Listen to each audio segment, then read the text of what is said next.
สวัสดีครับยินดีต้อนรับขึ้นสู่ยานสำรวจของ Brush and Bolter ที่นี่เราจะนำคุณเดินทางผ่านดวงดาวต้องห้ามขุดลึกสู่รากของจักรวาล 40K ผ่านเสียงเล่าบันทึกและเอกสารที่ไม่มีใครกล้าเปิดอ่านขอขอบคุณอย่างยิ่งสำหรับทุกท่านที่ Subscribe ทุกสมาชิกของยาน Brush and Bolter และผู้สนับสนุนทุกคนที่ยังเชื่อว่าลอที่แท้จริงนั้นยังสำคัญเสมอวันนี้คุณจะได้เดินทางไปยังหนึ่งในดาวเคราะห์ที่อิมพีเรียมไม่เคยจะควบคุมมันได้จริงดาวเคราะห์ที่ยังไม่เคยถูกพิชิตดาวเคราะห์ที่ทำหน้าที่เพียงหนึ่งเดียวคัดเลือกว่าใครสมควรที่จะได้มีชีวิตต่อและดาวดวงนั้นคือคทาชาญล็อกเอนทรีลำดับที่19จุดสำรวจภาคตะวันตกคทาชาญจุดลงจอดอยู่ห่างจากแม่น้ำเรดวิเซราประมาณ 9.2 คลิกส์พื้นดินร้อนจัดแต่คงที่มีสัญญาณเคลื่อนไหวใต้พุ่มไม้ทันทีหลังการลงจอด2 นาทีหลังย่านสัมผัสพื้นด้านซ้ายของแนวลาดตระเวนนั้นเงียบลงไม่มีสัญญาณชีพจากร้อยโทแคสเทนเหลือไว้เพียงกระเป๋าเสบียงและใบไม้ที่มีคราบเลือดสดใหม่ที่นี่ไม่ใช่ดาวเคราะห์ที่คุณสามารถสำรวจแล้วกลับบ้านไม่ใช่สนามฝึกหรือเขตป่าแบบบนเคดีหรือวอสโตรยาแต่ที่นี่คือคทาชาญดาวที่แม้แต่ดินก็กระหายเลือดของคุณคทาชาญคือดาวเคราะห์ขนาดกลางตั้งอยู่ในเขตอัลติมาเซกเมนตัมถูกจัดประเภทโดย Adeptus Administratum ว่าเป็น Dead World หนึ่งในลำดับต้นๆที่อันตรายที่สุดใน Imperium of Man แต่คำว่า Dead World นั้นก็ยังเบาเกินไปสำหรับดาวดวงนี้มันไม่ใช่เพียงดาวที่มีสิ่งมีชีวิตอันตรายแต่มันคือดาวที่ทุกโมเลกุลของสิ่งแวดล้อมถูกสร้างขึ้นมาเพื่อคัดเลือกว่าใครนั้นควรมีชีวิตต่อคทาชาญไม่มีพื้นที่ปลอดภัยไม่มีเวลาพักไม่มีเขตปลอดพืชพิษและไม่มีเสียงที่ไม่ได้บ่งบอกถึงการล่าบนดาวเคราะห์ดวงนี้ฝนนั้นตกทุกวันแต่ไม่ใช่เพราะฤดู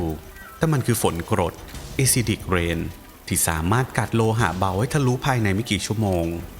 และแม้จะมีการใช้เกราะป้องกันแบบทหารแอสตรามิลิทารัมแต่น้ำฝนเหล่านี้ก็สามารถซึมเข้าได้ทางข้อต่อและรอยเชื่อมทำให้ผิวหนังมนุษย์พองและหลุดออกภายในไม่กี่นาทีฝนคือศัตรูตัวแรกของทหารใหม่แต่มันไม่ใช่สิ่งสุดท้ายที่พวกเขานั้นจะได้เผชิญในโคเด็กซ์คทาชาญอีดิชั่นที่3มีข้อความที่ยังคงถูกอ้างอิงถึงในรายงานภาคสนามจนถึงปัจจุบันนี้แม้แต่ดินนั้นก็หิวเลือดและคำพูดนี้ไม่ได้เป็นเพียงสำนวนวรรณกรรมแต่มันคือคำเตือนอย่างเป็นทางการจาก Adeptus Ministorum พื้นดินของดาวเคราะห์คทาชาญมีพืชปรสิตนับไม่ถ้วนที่สามารถตรวจจับแรงสั่นสะเทือนกับดักจากพืชประเภทรูทมาวหรือซิสปายจะโผล่ขึ้นจากใต้ผิวดินทันทีที่มีแรงกดเหนือมัน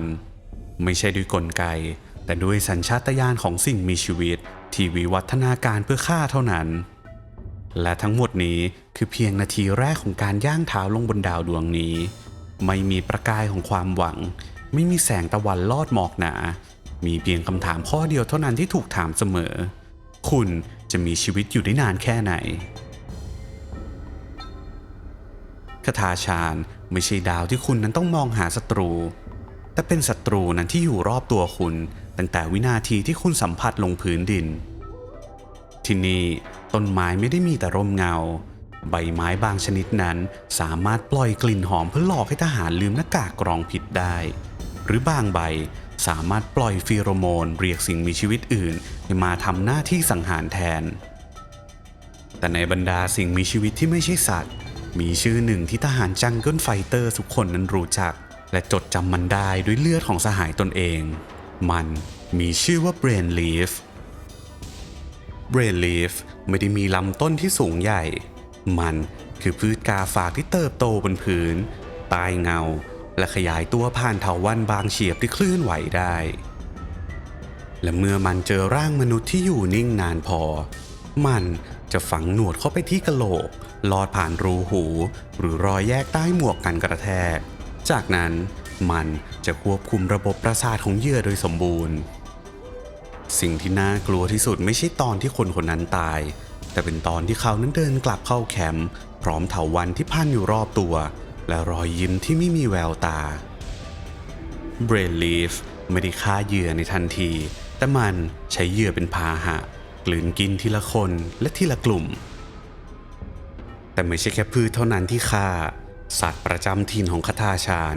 มีความรุนแรงเหนือกว่าทุกคำอธิบายของ Adeptus Biologis สิ่งมีชีวิตอันดับหนึ่งที่ถูกกลัวมากที่สุดนั่นก็คือคทาชาญเดวิลชื่อที่ทุกคนในจักรวาล 40K นั้นเคยได้ยินแต่มีน้อยคนที่เคยเห็นมันและมีน้อยกว่านั้นที่รอดชีวิตมาเล่าคทาชาญเดวิลเป็นสัตว์นักล่าลำตัวนั้นยาวหลาย10 เมตรผิวภายนอกแข็งระดับคาราเปสมีขาทรงคล้ายกิ้งกือจำนวนมากเคลื่อนไหวเงียบจนจับด้วยอาสเปกยังลำบากและมีหางหนามที่สามารถเจาะก่อแฟลกให้ขาดได้ในการฟาดครั้งเดียวมีทหารหน่วยเทมเพทัสไซออนส์เคยพยายามวางกองกับดักระเบิดในรังของมันและผลก็คือการตายของกองร้อยทั้งกองในเวลาไม่ถึง6 นาทีโคเด็กซ์คทาชาญนั้นระบุว่าเดวิลนั้นอยากที่จะโจมตีก่อนหากไม่มีการยั่วยุแต่การยั่วยุนั้นรวมถึงที่คุณหายใจใกล้มันในระยะ10 เมตรมันก็นับว่าคุณนั้นเป็นศัตรูแล้วในจักรวาลแห่งนี้เราเคยเห็นเทรานิดที่กลืนดาวเราเคยเห็นดีมอนที่ทำลายจิตวิญญาณแต่สิ่งที่อยู่บนคทาชาญนั้นไม่ได้มาเพื่อพิชิตมันไม่ใช่สิ่งที่มาจากภายนอกแต่มันคือตัวดาวเคราะห์เองที่ธรรมชาติของมันนั้นคือผู้ล่า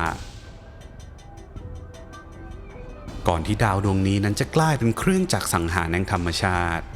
ก่อนที่จะมีชื่อในฐานะเดดเวิลด์คทาชาญก็เป็นเพียงอีกหนึ่งจุดหมายของผู้แสวงหาดวงดาวใหม่ในช่วงเวลาก่อนสงคราม The Great Crusade มนุษย์กลุ่มแรกลงสู่พื้นผิวดาวโดยไม่มีการเตรียมพร้อมไม่มีบันทึกนั้นว่าพวกเขามาจากดาวดวงใดไม่มีข้อมูลว่าทำไมพวกเขานั้นถึงเลือกดาวดวงนี้แต่ที่รู้แน่นอนก็คือพวกเขาไม่รู้ว่าดาวนี้คืออะไรในช่วง5 ปีแรกของการตั้งถิ่นฐานประชากรกว่า180ตายจากพิษโรคสัตว์กินคนและพืชที่เคลื่อนไหวได้กลุ่มที่เหลือกลายเป็นสิ่งมีชีวิตใหม่ไม่ใช่ทางพันธุกรรมแต่ในด้านจิตวิญญาณและสัญชาตญาณพวกเขาเรียนรู้ว่าต้องเคลื่อนไหวโดยไม่ทิ้งร่องรอยต้องกินเฉพาะสิ่งที่รู้จักแน่ชัดและต้องไม่ไว้ใจสิ่งที่ดูเหมือนนิ่งจนเกินไปเพราะความนิ่งบนคทาชาญมันแปลว่าการซุ่มโจมตีเหล่าเด็กๆแห่งคทาชาญเติบโตโดยไม่มีโรงเรียนพวกเขาไม่ได้ฟังคำสั่งจากครูแต่เรียนจากศพของพี่ชายที่เหยียบเมล็ดพิษพลาดเพียงครึ่งก้าวคำว่าทหารสำหรับคทาชาญนั้นไม่มีความหมายเฉพาะเพราะตั้งแต่วัยเด็กพวกเขาถูกฝึกให้เอาตัวรอดมากกว่าทำตามคำสั่งในโคเด็กซ์นั้นระบุไว้ชัดว่าหากเจ้าผ่านพ้นวัยเยาว์บนดาวดวงนี้ได้เจ้าก็คู่ควรกับคำว่าทหารแล้วบรรดานักบวชจากแอคเคลเซียคีเคยพยายามเข้าไปเผยแผ่ความศรัทธาในยุคแรกๆแต่ก็ต้องจากไปอย่างรวดเร็วเพราะชาวคทาชาญนั้นมีศรัทธาในแบบที่แตกต่างมากๆพวกเขาเชื่อในพระจักรพรรดิแต่ไม่ใช่ในฐานะผู้ช่วยเหลือแต่ในฐานะผู้ส่งพวกเขามาเพื่อพิสูจน์ตัวเองไม่มีการสวดขอชีวิตมีเพียงการกระซิบว่าเราจะทำให้ท่านไม่ผิดหวังแล้วจึงฝังมีดไว้ใต้หมอนนอนในความมืดที่ไม่มีแม้แต่เสียงแมลงบุคคลภายนอกนั้นเรียกพวกเขาว่าผู้รอดชีวิตจากดาวแห่งความตายแต่ชาวคทาชาญไม่เรียกตัวเองว่าอะไรเลย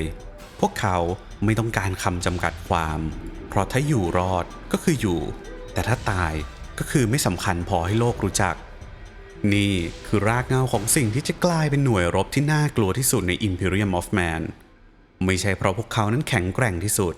ไม่ใช่เพราะพวกเขานั้นฉลาดที่สุดแต่เพราะพวกเขาเข้าใจสิ่งที่พวกเขานั้นต่อสู้ด้วยและสิ่งนั้นก็คือป่าที่พวกเขานั้นเรียกว่าบ้าน Imperium ไม่เคยประกาศว่าคทาชาญนั้นเป็นเขตต้องห้ามแต่ทุกแผนที่ของทางการ มีเครื่องหมายเตือนขนาดใหญ่สีแดงตรงพิกัดของดาวดวงนี้สัญลักษณ์เดียวกันกับที่ใช้กับดาวที่พบการรั่วไหลของมิติวอร์ปหรือการปรากฏตัวของ Chaos Demon แต่นี่ไม่ใช่ผลกระทบจากมิติวอร์ปไม่ใช่การบิดเบือนของความจริงโดยพลังจิตนี่คือธรรมชาติที่บริสุทธิ์ธรรมชาติที่ไม่ต้องการคุณอยู่ในนั้นนักสำรวจจากออโดซีนอสรายหนึ่งบันทึกไว้ใน Vox Record ว่าบนดาวดวงนี้ไม่มีสิ่งใดที่อยู่นิ่งมีแต่สิ่งที่แกล้งทำเป็นนิ่งเท่านั้นมันเป็นความรู้สึกที่แม้จะไม่มีการโจมตีแต่คุณรู้ว่ามีอะไรบางอย่างมองคุณจากทุกทิศทางในรายงานหลังปฏิบัติการ Adeptus Mechanicus เคยพยายามสร้างเอาท์โพสต์ตรวจสอบสิ่งมีชีวิตระดับจีโนมบนพื้นป่าคาตาชานโครงการนั้นสิ้นสุดลงภายใน2 สัปดาห์ไม่ใช่เพราะโดนศัตรูนั้นบุกแต่เพราะไม่มีอะไรเหลือเลยจากหน่วยที่อยู่ด้านล่างแม้แต่เศษเนื้อต้นไม้บางต้นนั้นสามารถเปลี่ยนกิ่งยอดไม้เพื่อรบกวน Aspect Scan บางพุ่มมีการสั่นไหวเล็กน้อยแบบที่เลียนแบบลมหายใจของสัตว์ใหญ่และเส้นทางเดินที่เคยปลอดภัยจะกลายเป็นหลุมพรางในคืนถัดไปมันไม่ใช่การกลายพันธุ์แต่มันคือปฏิกิริยาที่ต่อเนื่องคาตาชานคือระบบนิเวศที่ต่อต้านการแทรกแซงจากสิ่งมีชีวิตต่างดาวทุกชนิดรวมถึงมนุษย์เองด้วยนี่คือเหตุผลที่หน่วยสำรวจจากออโดซีนอสมักไม่มีรายงานฉบับที่2ส่งกลับไปยังเซกเมนทัมคอมมานด์พวกเขาตายไม่ใช่เพราะขาดอาวุธแต่ใช้วิธีคิดจากดาวเคราะห์อื่นในสถานที่ที่ไม่เชื่อในตรรกะของมนุษย์บนคาตาชานความรู้นั้นคือจุดอ่อนและการรู้มากเกินไปหมายถึงการตั้งสมมุติฐานและสมมุติฐานบนดาวดวงนี้นำไปสู่ความตายชาวคาตาชานนั้นเชื่อว่าป่านั้นมีเจตจำนงของตนเองพวกเขาจะไม่ใช้คำว่าต้นไม้หรือสัตว์แต่จะใช้คำว่ามันรวมทุกอย่างไว้ในคำนั้นคำเดียวมีรายงานจากแอคเคลเซียคีที่พยายามตั้งวิหารขนาดเล็กในโซนรอยต่อของเขตตะวันออกไม่มีอะไรเกิดขึ้นในคืนแรกแต่ในคืนที่2นักบวชนั้นหายไปไม่มีเสียงไม่มีการต่อสู้มีเพียงเงาต้นไม้ที่ใกล้ประตูมากขึ้นในแต่ละวันจนในที่สุดวิหารนั้นก็ถูกทิ้งร้างไม่มีการทำลายไม่มีร่องรอยมีเพียงคำจารึกที่ผนังที่นี่ไม่ใช่ที่ของพวกเขาคำว่า Dead World ไม่ได้ถูกใช้ในจักรวาล Warhammer 40K อย่างพร่ำเพรื่อมันคือคำจำกัดความที่ผ่านกระบวนการประเมินจาก Adeptus Mechanicus Ministorum และ Inquisition การคัดเลือกต้องผ่านเกณฑ์อันเข้มงวดด้านภัยธรรมชาติความไม่เสถียรของพฤติกรรมชีวภาพและความสูญเสียทางการทหารที่ไม่สามารถชดเชยได้ด้วยอาวุธมีดาวเคราะห์เพียงไม่กี่ดวงเท่านั้นที่ได้รับคำเรียกนี้อย่างเป็นทางการและในหมู่พวกมันคาตาชานคือตัวอย่างที่สมบูรณ์ที่สุดของคำว่าโลกที่ไม่ต้องการให้คุณอยู่มีคนพยายามเปรียบเทียบคาตาชานกับครีกดาวครีกนั้นเป็นดาวที่ไร้ชีวิตทหารของพวกเขานั้นต้องหายใจผ่านหน้ากากเคลื่อนไหวใต้ขี้เถ้าและสารพิษแต่สิ่งที่เกิดขึ้นเหล่านั้นเป็นผลจากฝีมือของมนุษย์เองเฟนริสดาวบ้านเกิดของ Space Wolf ที่ทั้งหนาวมีป่าอันตรายมีสัตว์ร้ายกลายพันธุ์จากมิติวอร์ปแต่ทั้งหมดนั้นมีฤดูที่แน่นอนมีโครงสร้างทางสังคมมีการสืบทอดอำนาจและพิธีกรรมแต่ที่คาตาชานนั้นไม่มีสิ่งนั้นที่นี่ไม่มีราชาไม่มีศาสดามีเพียงคนที่ยังไม่ตายและนั่นคือความจริงที่ทุกคนในเซกเมนทัมอัลติมารู้แต่ไม่มีใครพูดออกมาได้เต็มเสียงดาวดวงนี้นั้นไม่ใช่ด่านหน้าไม่ใช่เมืองไม่ใช่ที่พักอาศัยมันไม่เคยถูกปกครองและมันไม่ต้องการถูกปกครองสิ่งที่ทำให้อิมพีเรียมนั้นยังคงมีบทบาทเพียงเล็กน้อยที่นี่มีเพียงอยู่เหตุผลเดียวทหารจากคาตาชานไม่เหมือนใครในจักรวาลพวกเขาไม่ได้ผ่านการฝึกในค่ายพวกเขาผ่านการคัดเลือกจากดินแดนที่สามารถกลืนคุณได้ทันทีที่หกล้มและนี่คือสิ่งที่ทำให้คาตาชานนั้นยังมีอยู่ในแผนที่เพราะถ้าไม่มีพวกเขาไม่มีใครในอิมพีเรียมจะย่างเท้าลงที่นี่ได้เลยดาวดวงนี้ถูกเรียกว่าสนามฝึกของพระจักรพรรดิแต่ไม่มีใครรู้ว่าพระองค์เป็นผู้สร้างมันหรือเปล่าหรือเพียงแค่ทุกอย่างนั้นเกิดขึ้นเองตามธรรมชาติ บนดาวคาตาชานการมีชีวิตอยู่ถึงอายุ 15 เทียบเท่ากับการผ่านการฝึกจากโรงเรียนการทหารของสกอร่าโพรเจเนียมที่นี่เด็กนั้นไม่เล่นกับดินเพราะดินอาจมีซีสปายนั้นฝังอยู่และเด็กนั้นไม่วิ่งในป่าเพราะบางสิ่งในนั้นวิ่งเร็วกว่าพวกเขาและเด็กนั้นไม่เคยลืมอาวุธของตัวเองแม้แต่ในตอนนอนทั้งหมดนี้ไม่ใช่การฝึกแต่มันคือการอยู่รอดในดาวที่ไม่มีรางวัลให้คนที่ทำผิดพลาดบนดาวเคราะห์ดวงอื่นๆนั้นเด็กจะเรียนจากตำราแต่เด็กของคาตาชานนั้นเรียนจากเสียงร้องครั้งสุดท้ายของเพื่อนๆเรียนจากกลิ่นของดินที่เปลี่ยนไปเล็กน้อยก่อนที่เถาวัลย์นั้นจะเคลื่อนไหวแล้วเรียนจากน้ำเสียงของพ่อที่พูดว่าให้อยู่นิ่งๆแล้วหายใจให้ช้าลงจนเงียบสนิทพวกเขาไม่ได้ถูกฝึกให้เป็นทหารแต่พวกเขาทั้งหมดนั้นกลายเป็นทหารเพราะดาวเคราะห์ดวงนี้ไม่ยอมให้พวกเขานั้นเป็นอย่างอื่นได้และเมื่อถึงเวลาเกณฑ์ทหารชายหญิงจากคาตาชานจะถูกเรียกเข้าสังกัดแอสตรามิลิทารัมและหน่วยเฉพาะของพวกเขานั่นก็คือคาตาชานจังเกิลไฟเตอร์สแน่นอนพวกเขานั้นไม่ได้ฝึกตามมาตรฐานของกองทัพอื่นๆพวกเขาไม่ใช้คำสั่งที่ขึงขังไม่เดินสวนสนามและไม่จัดแถวพวกเขาเคลื่อนที่ผ่านป่าอย่างเงียบกริบจัดการศัตรูด้วยมีดสั้นเงียบพอที่เหยื่อคนถัดไปนั้นจะยังไม่รู้ว่าคนข้างๆของเขานั้นตายไปแล้วในโคเด็กซ์ของคาตาชานั้นบรรยายว่าพวกเขาไม่ได้เข้าใจธรรมชาติแต่พวกเขานั้นเป็นส่วนหนึ่งของธรรมชาติสัญชาตญาณของพวกเขานั้นคือการเอาตัวรอดและการเอาตัวรอดคือการฆ่าก่อนที่จะถูกฆ่ากัปตันหน่วยไพรโทเรียนเคยให้สัมภาษณ์ในรายงานของมินิโทรัมว่าหากคุณเจอคนจากคาตาชานที่ไม่ได้สวมใส่ชุดเกราะแต่มือถือมีดอย่าเดินเข้าไปใกล้เว้นแต่คุณมั่นใจจริงๆว่าไม่มีสิ่งใดรอบตัวคุณนั้นกำลังเคลื่อนไหวเพราะนี่คือระดับของความไวระดับของสัญชาตญาณและศิลปะในการอ่านภาษาของป่าโดยไม่ต้องเปล่งเสียงแม้แต่คำเดียวคาตาชานจังเกิลไฟเตอร์สไม่จำเป็นต้องรบเพื่อพิสูจน์ตนเองแค่การมีชีวิตอยู่ก็เพียงพอที่จะแสดงแล้วว่าพวกเขาคืออาวุธคาตาชานจังเกิลไฟเตอร์สนั้นไม่ใช่ทหารที่แบกคลังแสงเทคโนโลยีสูงพวกเขาไม่ได้เชื่อมั่นในพลังยิงที่มากที่สุดแต่พวกเขาเชื่อในสิ่งที่ฆ่าได้โดยที่ไม่มีเสียงและในหมู่อาวุธทุกชนิดที่พวกเขาใช้มีหนึ่งอย่างที่ไม่มีวันเปลี่ยนแปลงคาตาชานแฟงคาตาชานแฟงนั้นไม่ใช่มีดธรรมดามันคือใบมีดขนาดใหญ่หนักถูกออกแบบมาให้ใช้ทั้งหั่นตัดแทงหรือฟันแม้แต่เถาวัลย์ของเดวิลไวมันไม่ใช่มีดพกธรรมดาแต่มันคือส่วนต่อขยายของร่างกายมีดที่สามารถเปิดซากบาร์กิ้งโทสได้อย่างรวดเร็วและในเวลาเดียวกันก็เฉือนลำคอของออกได้อย่างเงียบงันทุกคนในกองร้อยของคาตาชานมีแฟงเป็นของตนเองบางเล่มนั้นส่งต่อจากรุ่นสู่รุ่นไม่ใช่เพราะคุณค่าทางพิธีกรรม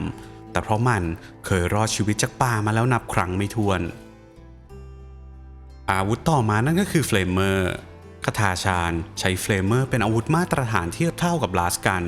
เพราะในป่าคาตาชานนั้นการฆ่านั้นไม่เพียงพอแต่คุณต้องมั่นใจว่ามันจะไม่สามารถมีอะไรงอกกลับขึ้นมาอีกแต่การใช้เฟลเมอร์นั้นก็ไม่ใช่เรื่องง่ายเพราะพืชบางชนิดเมื่อโดนไฟจะปล่อยสารเร่งการเผาไหม้ออกมาและสัตว์บางตัวเช่นบาร์กิ้งโทสจะระเบิดทันทีหากสัมผัสกับความร้อนที่กระตุ้นสารภายในร่างกาย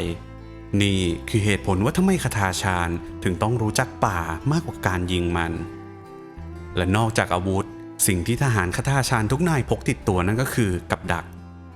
Snare Wire Trip Mines Spore Detonator Needle Spike ทั้งหมดนี้สามารถสร้างขึ้นจากวัสดุในป่าทั้งสิ้น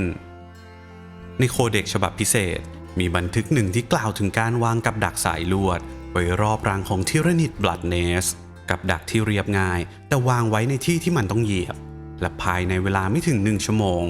ไฮฟ์ทั้งกลุ่มนั้นก็หายไปจากแผนที่โดยที่ไม่มีทหารคาตาชานคนไหนต้องลั่นไกแม้แต่นัดเดียวคำพูดจาก General Stern แห่งอาร์มาเกดดอนนั้นเคยกล่าวไว้ว่าถ้าคุณส่งหน่วยอื่นเข้าไปในป่า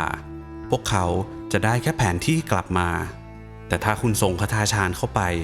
พวกเขาจะกลับมาพร้อมหัวของศัตรูนี่คือความต่าง นี่คือผลลัพธ์ของการใช้ชีวิตในดาวเคราะห์ที่ต้องสู้ก่อนจะหายใจและนี่คือเหตุผลว่าทำไมแม้แต่ Adeptus Astartes ยังเคยกล่าวชื่นชมพวกเขาในภารกิจร่วมกันกับ Salamanders มีคำจารึกไว้ในรายงานว่าพวกเขาคือคนธรรมดาที่รู้วิธีล่ามันหมาป่าและสามารถฆ่าได้เงียบยิ่งกว่าพวกเราถ้าอาวุธของคาถาชาญจังเกิลไฟเตอร์นั้นคือมีดและไฟกลยุทธ์พิเศษของพวกเขานั่นก็คือการหายตัวไปก่อนที่ศัตรูนั้นจะรู้ว่ามีใครอยู่ตรงนั้นนี่ไม่ใช่การพรางตัวแบบทหารทั่วไปไม่ใช่การซ่อนในหลุมหรือใช้ลายพรางผ้าแต่มันคือการอยู่ร่วมกับป่าในระดับที่แม้แต่เซ็นเซอร์ของ Aspect นั้นก็ตรวจจับไม่ได้พวกเขารู้ว่าเสียงกิ่งไม้หักเล็กน้อยนั้นแปลว่าอะไรรู้ว่าเมื่อใดควรขยับน้ำหนักจากส้นเท้าไปปลายเท้าเพื่อไม่ให้รากพืชนั้นรู้ว่าคุณอยู่ที่นั่นในโคเด็กซ์นั้นยังระบุอีกว่าในสายตาของศัตรูนั้นการมาของคาถาชาญไม่เคยมีเสียงเตือนไม่มีการพุ่งเข้ามาช้าตรงๆไม่มีลาสกันที่ยิงระดมเข้ามามีเพียงเสียงคอหอยที่ระเบิดออกและเงาที่ถอยกลับสู่พุ่มไม้ทักษะเช่นนี้ไม่สามารถสอนได้ในค่ายฝึกมันถูกถ่ายทอดจากรุ่นสู่รุ่นในครอบครัวจากผู้รอดสู่ผู้มีโอกาสรอดในนิยายคาถาชาญเดวิลมีฉากที่หน่วยจังเกิลไฟเตอร์สนั้นสังหารสิ่งมีชีวิตขนาดเท่าลีแมนรัสโดยกับดักเพียง4 จุดโดยไม่มีการลั่นไกปืนแม้แต่นัดเดียวและเมื่ออินควิซิเตอร์ที่ร่วมภารกิจนั้นถามว่าคุณทำได้อย่างไรคำตอบที่ได้รับกลับมานั่นก็คือพวกเราไม่ได้ฆ่ามันแต่เราแค่พามันไปยังที่ที่มันไม่ควรอยู่การรบของคาถาชาญไม่ใช่การปะทะแต่คือการควบคุมพื้นที่ด้วยการหายตัว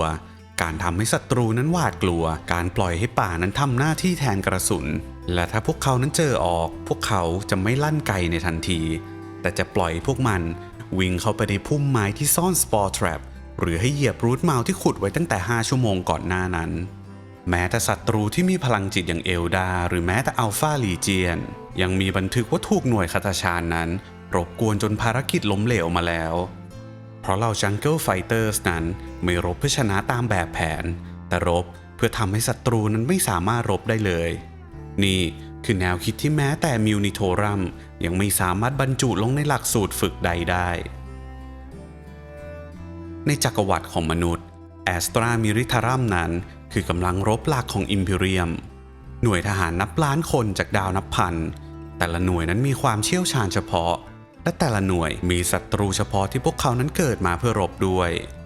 ในหมู่หน่วยเหล่านั้นมีชื่อที่ยืนหยัดเสมอเมื่อต้องกล่าวถึงสงครามแบบเจาะจงสงครามสนามเพลาะเรียก Red Corps of Creek สงครามทะเลทรายเรียก Talon Desert Riders ยุทธการสู้รบข้ามดวงดาวแบบดุดันเรียก Cadians แต่เมื่อคำสั่งภารกิจนั้นเขียนว่า Jungle Warfare High Biomass World Xenos Threat Confirm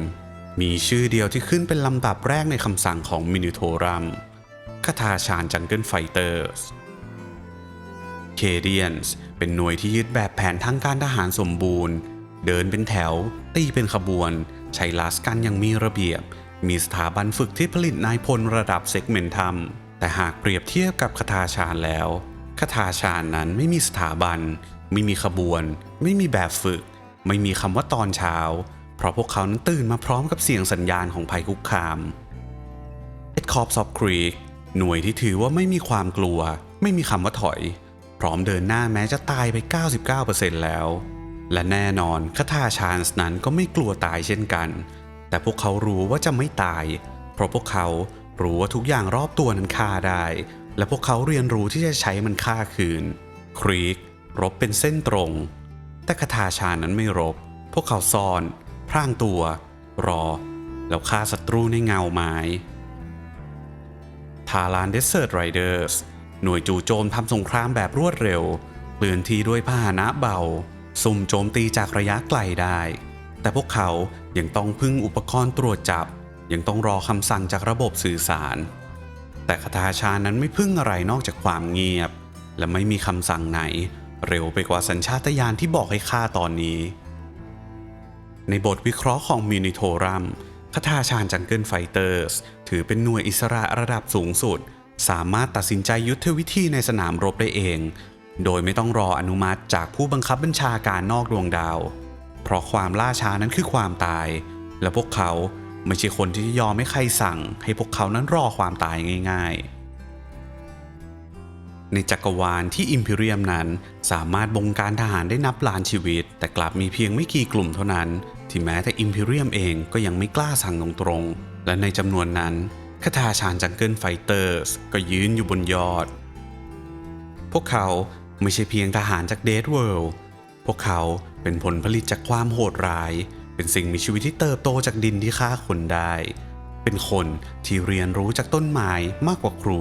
ในโคเด็กซ์คาทาชานั้นระบุไว้ว่าป่าไม่ใช่ศัตรูของพวกเขาแต่ป่าคืออาวุธของพวกเขาและนั่นทำให้พวกเขานั้นแตกต่างจากทุกหน่วยในขณะที่หน่วยอื่นเรียนรู้วิธีใช้ป่าเพื่อซ่อนตัวคทาชาญใช้ป่าเพื่อฆ่าเถาวัลย์นั้นกลายเป็นห่วงรัดคอแหล่งน้ำกลายเป็นกับดักและต้นไม้กลายเป็นพยานเงียบที่ไม่เคยหักหลังพวกเขามิวนิโทรัมและคอมมิสเรียตนั้นทราบดีว่าการปฏิบัติกับคทาชาญเหมือนหน่วยอื่นนั้นคือความผิดพลาดในหลายภารกิจคอมมิสซาที่พยายามออกคำสั่งโดยไม่เข้าใจสถานการณ์มักจะหายตัวไปในป่าด้วยเหตุผลที่ไม่สามารถจะสืบสวนได้และไม่มีใครถามถึงพวกเขาอีกนี่คือหน่วยที่ไม่ต้องการวาระไม่ต้องการคำปราศัยไม่ต้องการการจารึกแบบ Imperial Archive พวกเขาต้องการเพียงสิ่งเดียวภารกิจที่มีศัตรูและป่าที่พวกเขารู้จักหน่วยคทาชาญไม่เคยมีเหรียญรางวัลไม่มีพาเหรดไม่มีเกียรติยศบนแผ่นโลหะเพราะสิ่งที่พวกเขามีคือชีวิตและในโลกที่ไม่มีใครนั้นควรจะรอดแค่นั้นก็เพียงพอที่จะบอกว่าพวกเขานั้นทำสำเร็จแล้วในหมู่จังเกิลไฟเตอร์ของคทาชาญมีชายคนหนึ่งที่ไม่มีใครกล้าพูดชื่อออกมาดังๆเขาไม่ได้มีตำแหน่งพิเศษไม่เคยบัญชาการกองร้อยและไม่มีใครเคยเห็นเขาเข้าร่วมพิธีแต่งตั้งภารกิจแต่ทุกคนนั้นรู้ว่าเมื่อเขาโผล่มาศัตรูนั้นจะเริ่มหายไปทีละคน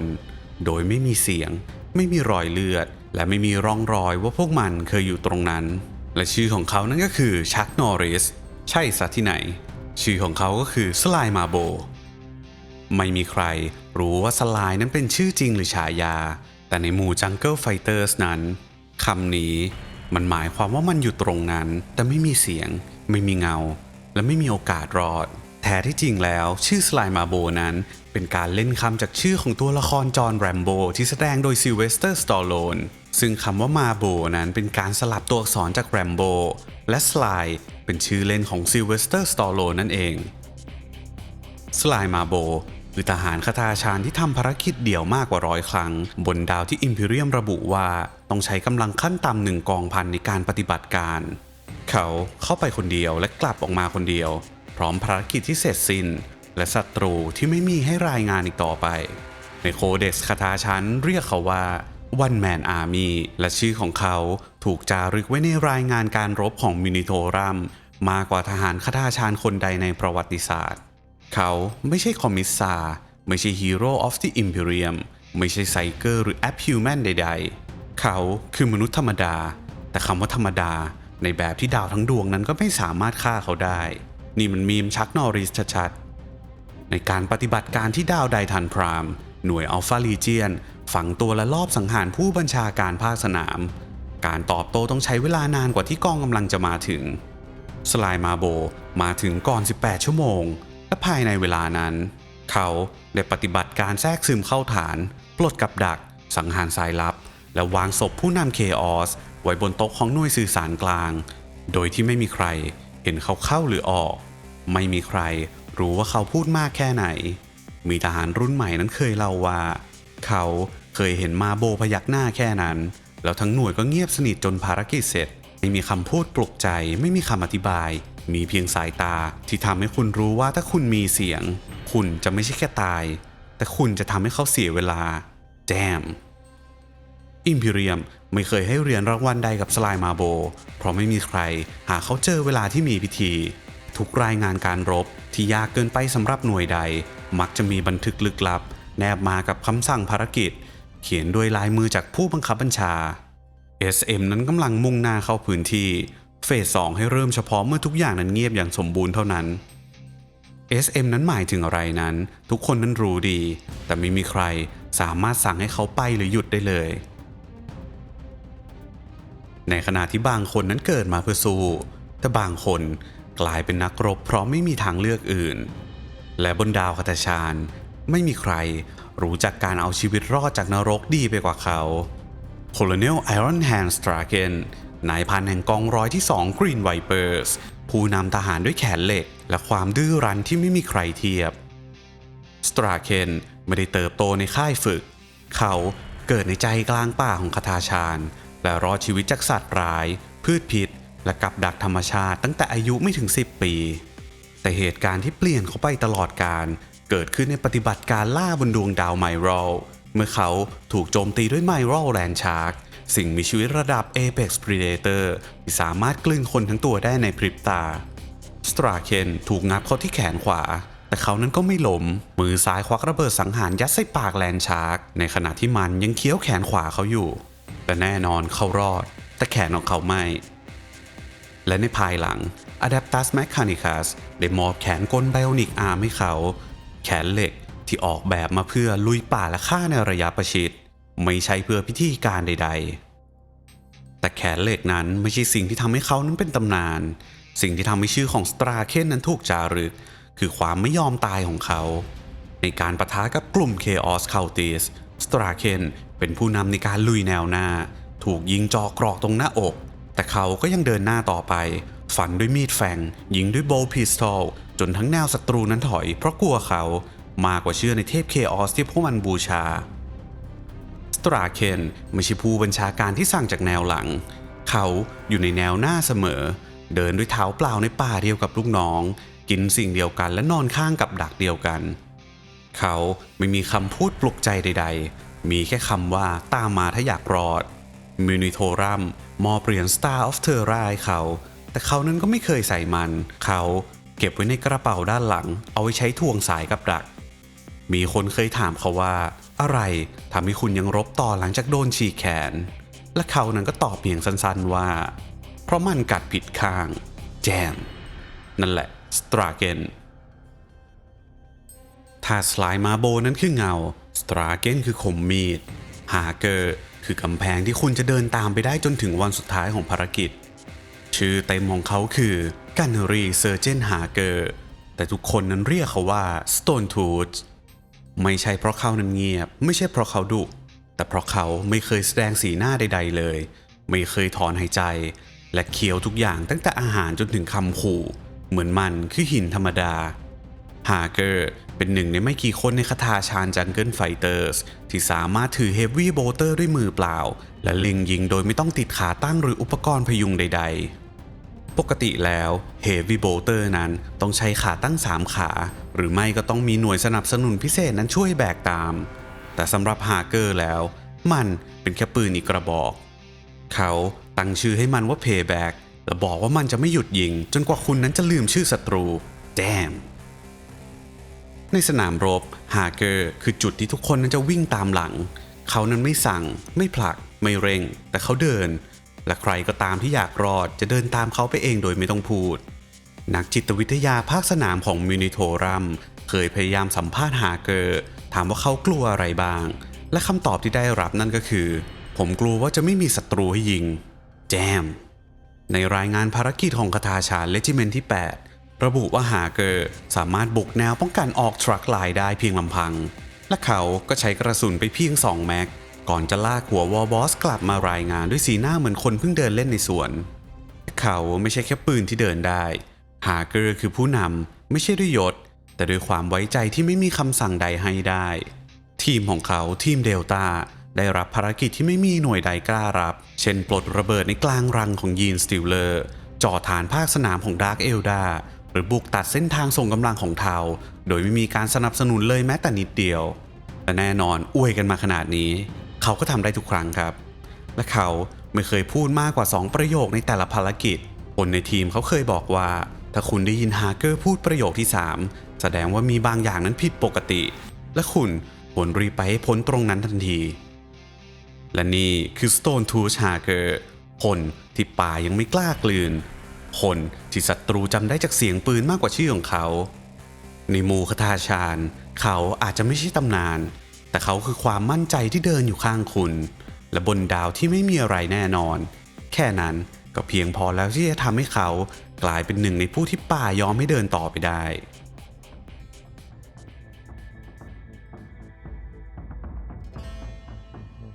ใน Imperium of Man มีหน่วยงานหนึ่งที่ได้รับอำนาจสูงสุดเหนือกว่ากองทัพเหนือกว่า Planetary Governor และแม้แต่ Space Marine เองก็ต้องเชื่อฟังคำสั่งของพวกเขาคือ Inquisition แต่แม้แต่หน่วยงานที่มีอำนาจถึงขั้นสั่งลบดวงดาวได้ก็ยังมีสถานที่ที่พวกเขาไม่อยากเข้าไปและหนึ่งในนั้นก็คือคทาชาญมีบันทึกในคทาชาญเดวิลนิยายจาก Black Library ว่า Inquisitor หนึ่งใน Ordo Xenos เคยนำทีมสำรวจเข้าไปยังป่าลึกของเขตกอนดวาซิกเพื่อศึกษารูปแบบการล่าและโครงสร้างสมองของคทาชาญเดวิลเขานำทั้งหน่วย Death Watch นักวิจัย Mechanicus และการสนับสนุนจากทหาร Imperial Guard แต่หน่วยนั้นก็หายไปทั้งกลุ่มภายใน 48 ชั่วโมงและเสียงสุดท้ายที่ถูกบันทึกไว้ได้จากเครื่อง Vox คือเสียงคล้ายเหล็กครูดกับเนื้อตามมาด้วยคำกระซิบที่ไม่มีใครสามารถถอดความได้ว่าเป็นภาษาใดการหายไปของทีม Inquisitorial ไม่ใช่เรื่องที่เกิดขึ้นบ่อยแต่เมื่อมันเกิดขึ้นมันมักจะมีการสอบสวนด้วยทันทีแต่ในกรณีของกอนดวาซิกไม่มีใครนั้นส่งคนกลับเข้าไป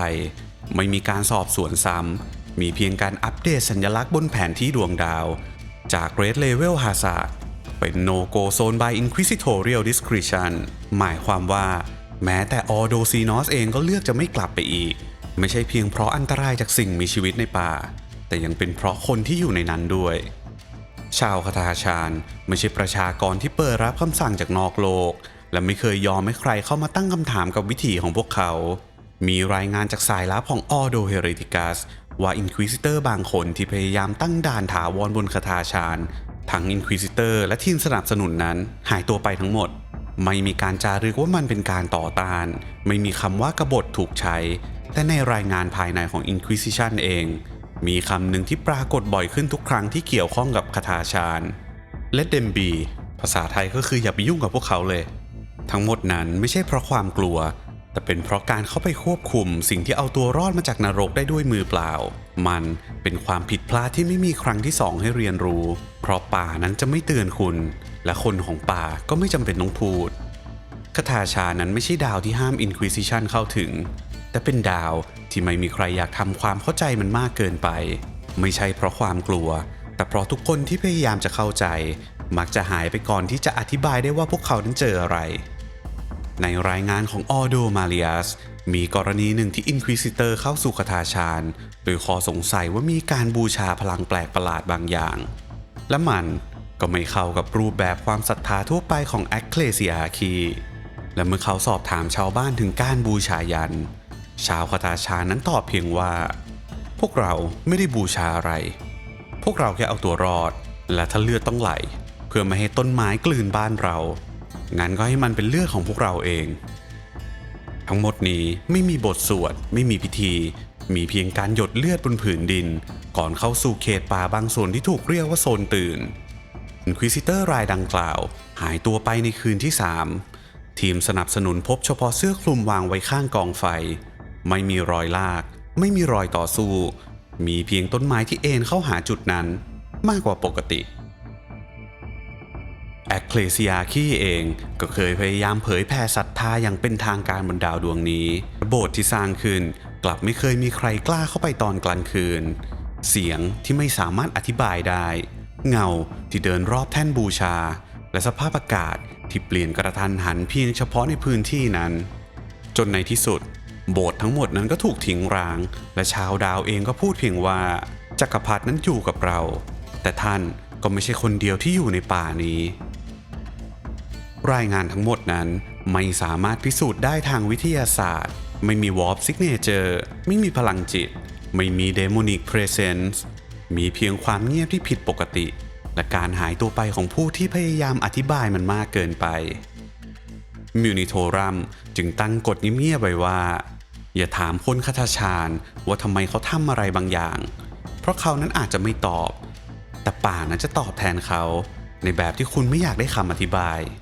และนี่คือสิ่งที่แม้แต่ Inquisition ก็รับรู้ และนั่นคือเหตุผลว่าทำไมในจักรวาลที่เต็มไปด้วยการพิพากษาและการสอบสวนคาถาฌานนั้นยังคงเป็นอิสระอยู่ ในภารกิจหนึ่งที่ไม่มีชื่อไม่มีหมายเลขและไม่มีคำสั่งจากมินูโทรัมอย่างเป็นทางการหน่วยลับของออโดซีนอสที่ถูกส่งไปยังคาถาฌานเพื่อศึกษากลไกชีวภาพที่ไม่มีคำอธิบายสิ่งมีชีวิตขนาดเล็กที่ดูเหมือนพืชแต่เคลื่อนไหวตามแสงพฤติกรรมของพุ่มไม้ที่เปลี่ยนรูปร่างระหว่างกลางวันและกลางคืนแต่ที่น่าสงสัยมากที่สุดพื้นที่บางจุดที่อาสเปกนั้นหยุดทำงานทุกครั้งเมื่อมีคนเข้ามาใกล้ปฏิบัติการเริ่มในเช้าวันที่ 121 นับจากวันแรกที่พวกเขามาเหยียบดวงดาวดวงนี้และมันก็จบลงในตอนเย็นโดยที่ไม่มีใครรอดกลับมารายงานฉบับเดียวที่หลุดออกมาเป็นข้อความเสียงจากนักวิจัยแมคคานิคัสคนหนึ่งความยาวของมันอยู่ที่ 17 วินาทีเราไม่เข้าใจเราไม่ควรมันไม่ควรอยู่ตรงนี้แต่ป่าบอกให้เราไปแล้วเราก็ไปในบันทึกจากคาถาฌานเดวิลมีการกล่าวถึงโซนที่ไม่พูดถึงพื้นที่บางส่วนของดาวที่แม้แต่ชาวคาถาฌานเองก็เดินอ้อมไม่ใช่เพราะมันมีศัตรูแต่เพราะมันไม่มีอะไรเลยไม่มีเสียงไม่มีสิ่งมีชีวิตไม่มีแม้แต่กลิ่นของความตายเป็นสูญญากาศในธรรมชาติความว่างเปล่าที่เกิดขึ้นใจกลางป่าและไม่มีใครพยายามอธิบายว่ามันนั้นคืออะไรคำบอกเล่าจากนายทหารคนหนึ่งซึ่งรอดชีวิตจากการเฝ้าชายแดนโซนเงียบเขานั้นเล่าไว้ในบันทึกว่าผมมองเข้าไปข้างในป่าแล้วผมก็รู้ว่าถ้าผมถามว่ามันนั้นคืออะไรผมจะได้คำตอบแน่นอนและผมจะไม่อยากมีชีวิตเพื่อฟังคำตอบนั้นในอิมพีเรียมเราเชื่อในชื่อเราสร้างความเข้าใจจากการจำแนกและเราต่อสู้กับศัตรูเพราะเรารู้ว่ามันคืออะไรแต่บนคาถาฌานนั้นมีบางสิ่งที่ไม่ควรถูกตั้งชื่อเพราะการตั้งชื่อมันหมายถึงการท้าทายและที่นี่คำท้าอาจได้รับคำตอบจากสิ่งที่คุณไม่สามารถฆ่าด้วยปืนหรือไฟและทั้งหมดนี้คือเหตุผลที่ออโดซีนอสนั้นหยุดตั้งคำถามออโดเฮเรติกัสนั้นถอนกำลังและแอคเครซิอาคีปล่อยให้พระจักรพรรดินั้นทรงเงียบเฉยในพื้นที่นี้เพราะบางครั้งการไม่รู้อาจปลอดภัยยิ่งกว่าการรู้ในจักรวาลที่เต็มไปด้วยสงครามบางสนามรบต้องการกองพลยานเกราะบางสนามรบต้องการการสนับสนุนจากไซเกอร์แต่มีสนามรบบางแห่งที่ต้องการเพียงคนที่ไม่ตายง่ายๆและนั่นคือเหตุผลที่คาถาฌานจังเกิลไฟเตอร์สได้ถูกส่งเข้าสมรภูมิระดับสำคัญของอิมพีเรียมอย่างต่อเนื่องสมรภูมิที่ 1 Armageddon War Jungle in the Hive World สงครามบนดาวอาร์มาเกดดอนถูกจารึกไว้ว่าเป็นหนึ่งในการรบที่โหดร้ายที่สุดทั้งจากออกวากและความเสียหายจากการล่มสลายของ Hive City แต่ในเขตที่เรียกว่า Fire West และ Equatorial Jungle Zone มีกองกำลังเพียงหนึ่งเดียวที่สามารถเคลื่อนที่ได้โดยไม่สูญเสียครึ่งกองตั้งแต่วันแรกกองพันที่ 2 และ 9 จากคาถาฌานพวกเขาเข้าไปตั้งค่ายในพื้นที่ที่ไม่มีใครกล้าเข้าใช้พืชที่มีพิษเป็นกับดักและสร้างเส้นทางสังหารในป่าโดยวิธีที่แม้แต่ออกนั้นก็หลงกลได้สมรภูมิที่ 2 เคเดีย Before the Fall ในช่วงก่อนที่เคเดียนั้นจะล่มสลายจากการรุกรานของอาบาดอนจังเกิลไฟเตอร์สถูกส่งเข้าไปในเขตตะวันออกเฉียงเหนือของดาวซึ่งมีสภาพเป็นป่าหนาแน่นและเต็มไปด้วยกับดักจากมิติวอร์ปเคเดียนต่อสู้ด้วยกำลังและยุทธวิธีแต่คาถาฌานต่อสู้ด้วยการเอาตัวรอดพวกเขาคือลูกหมาป่าที่สามารถแอบซุ่มฆ่าเคาติสของเคออสโดยไม่กระตุ้นวอร์ปเพรเซนซ์มากกว่านั้นยังสามารถจัดการกับเดมอนไมเนอร์แบบใช้กับดักพื้นฐานโดยไม่พึ่งไซเกอร์ใดๆมีรายงานว่าในบางโซนคาถาฌานสควอดสามารถเคลียร์พื้นที่ได้เร็วกองกำลังสเปซมารีนที่ประจำอยู่ใกล้กันสมรภูมิที่ 3 Octarius War กับ ดักสำหรับทีรานิดส์สงครามที่โหดที่สุดในยุคหลังออกเทเรียสแคมเปญดาวที่กลายเป็นสนามรบระหว่างออกและทีรานิดส์อิมพีเรียมพยายามแทรกแซงโดยส่งกองกำลังพิเศษเข้าไปใช้กับดักทำลายไฮฟลีทจากภายในคาถาชาญได้รับหน้าที่แทรกซึมเข้าไปในรังของศัตรูที่ไม่เคยหยุดเติบโตและในพื้นที่นั้นแม้แต่พืชก็กินเลือดเหมือนสัตว์จังเกิลไฟเตอร์สไม่เพียงเอาชีวิตรอดได้พวกเขายังใช้พฤติกรรมของป่ากลิ่นการสะสมความชื้นและความเงียบหลอกล่อลิกเตอร์สและฮอร์มาแกนส์ให้เข้าสู่โซนฆ่าได้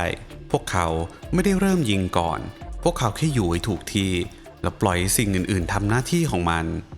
นี่คือตัวอย่างของสิ่งที่คาถาชาญทำได้ในสนามรบที่ไม่ควรมีคนกลับออกมาได้เลยแม้แต่คนเดียวในโลกของแอสตรามิริทารัมหน่วยส่วนใหญ่ต้องพึ่งพาแซงชเนตไซเกอร์เพื่อป้องกันการโจมตีจากมิติวอร์ปเพื่อระบุภัยร้ายแรงล่วงหน้าและเพื่อควบคุมเขตสมรภูมิโดยพลังที่เหนือกว่าคนทั่วไปแต่คาถาชาญจังเกิลไฟเตอร์สไม่มีไซเกอร์อยู่เคียงข้างไม่ใช่เพราะพวกเขานั้นไม่ต้องการแต่เพราะไม่มีไซเกอร์คนใดอยากอยู่ในป่ากับพวกเขาเลยในโคเด็กซ์ของคาถาชาญนั้นระบุไว้ว่าไซเกอร์ไม่สามารถรอดชีวิตได้นานในป่าไม่ใช่เพราะพวกเขานั้นอ่อนแอแต่เป็นเพราะป่านั้นเกลียดพวกเขาพลังจิตไม่สามารถแผ่กระจายผ่านเถาวัลย์ที่เคลื่อนไหวได้เองและวอร์ปไม่สามารถจับทิศทางในพื้นที่ที่แม้แต่แสงนั้นยังสะท้อนกลับผิดพลาดไซเกอร์ที่เดินเข้าสู่ใจกลางของคาถาชาญจะเริ่มสูญเสียการเชื่อมต่อหลงทิศได้ยินเสียงจากบางสิ่งที่ไม่ควรถูกบันทึกในตำราแห่งไลบรารียมแล้วคาถาชาญนั้นรอดมาได้อย่างไรพวกเขาไม่เคยมองเห็นอนาคตแต่พวกเขาคาดเดาความตายจากกลิ่นความเงียบและอุณหภูมิของดินพวกเขาไม่อ่านใจศัตรูแต่ฟังจากการเคลื่อนไหวของแมลงที่หยุดบินกระทันหันไม่มีวอร์ปไลนิ่งไม่มีไมล์บลัสมีแต่กับดักเงียบสายลวดและเงาของใบมีดแฝงหน่วยรบของคาถาชาญบางชุดเคยถูกส่งเข้าสู่ดาวเคราะห์ที่ถูกครอบงำโดยเขาออฟโฟอาร์มเอ็มเพอเรอร์โดยไม่มีไซเกอร์ตามมาเลยแม้แต่คนเดียวและพวกเขาก็เอาชีวิตรอดมาได้เพราะพวกเขานั้นไม่พยายามที่จะเข้าใจ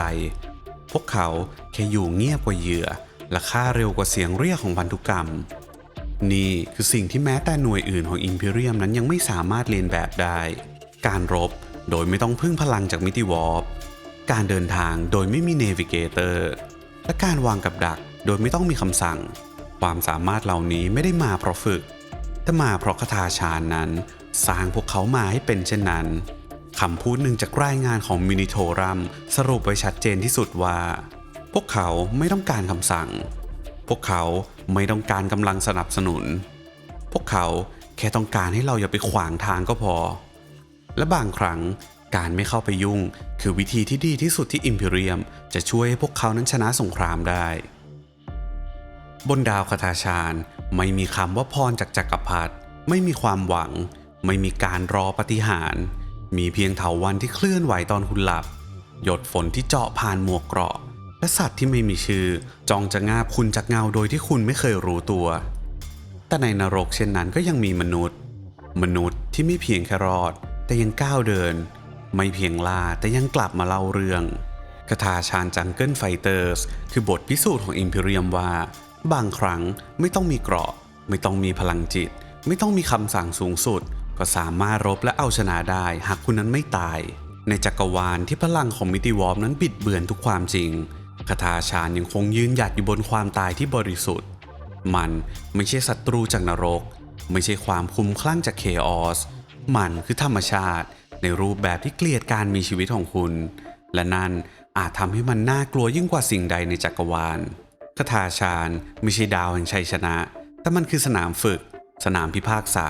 และสนามพิสูจน์ว่าใครสมควรที่จะเป็นนักรบในจักรวาลที่ไม่มีที่ให้คนธรรมดาคุณไม่สามารถเอาชนะป่าคาถาชาญคุณทำได้แค่ให้มันยอมให้คุณกลับออกมาเท่านั้น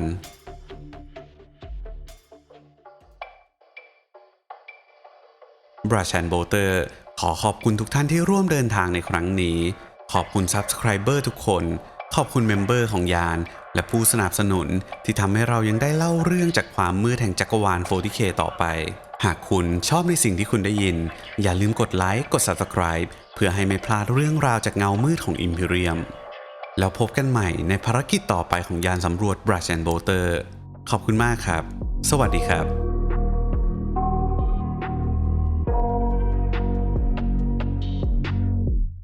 I got nightmares in my head, I fear that the thoughts build up until I can't hear, that my mind fills up into a creature, and it haunts me somewhere much deeper. Anxiety, filling up every space, no privacy, and silently, it could build and build until you finally see, whoa, it's taking over, damn no closure, moving closer, no exposure, I just wanna be a loner.